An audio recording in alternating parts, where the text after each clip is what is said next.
cloning. This is the methodology of utilizing pre-existing cells to create a replica or identical copy of a pre-existing individual, animal, or life form.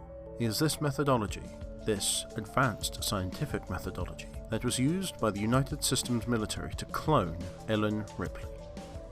Specifically, this resulted in a rather odd mix of xenomorph and human, known only as the newborn.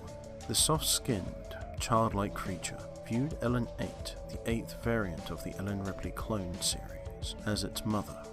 To touch on the more, shall we say, exacting nature of this creature, we must go back to Ellen Ripley's death on Fiore 161. After she crashed, the doctor present at the facility took a number of blood samples. This was during her gestation period with the alien queen.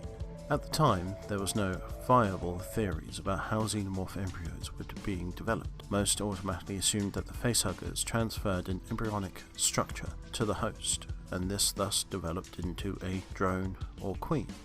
Although it would appear that some of the queen's DNA bled into Ellen Ripley's own, as all of her clones, whilst heavily mutated up to Ripley 8, all showed signs of xenomorphic features. The 8th clone survived more or less intact. Ripley 8 was a success story. Ordinarily, the United Systems military would have put her down, eliminating her purely for the fact of her survival being a potential threat. Ellen 8 was stronger, faster, more agile than any human they had encountered. She also possessed slightly acidic blood.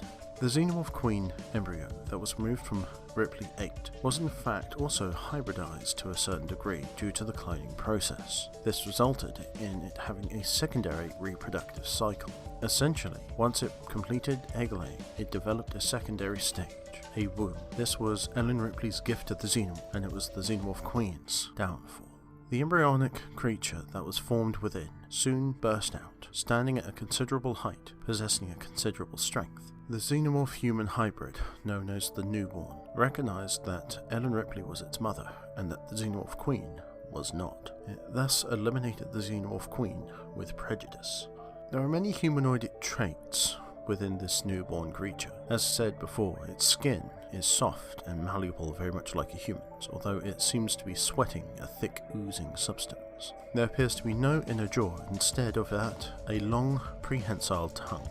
The eyes, instead of being situated beneath a dome or sensory cone over the entire head, are in fact sunken in back into the skull. It's not known whether or not this affects how the creature sees.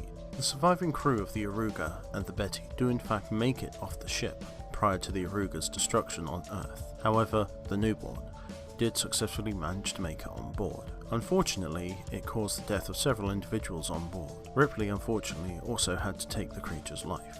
She did this by utilizing her own acidic blood, cutting her palm of her hand and splashing it against one of the Betty's windows. The breach immediately sucked the creature against the window, momentarily stabilizing the atmosphere and preventing the breach from killing everyone. However, the creature was eventually sucked out, a very, very painful death indeed.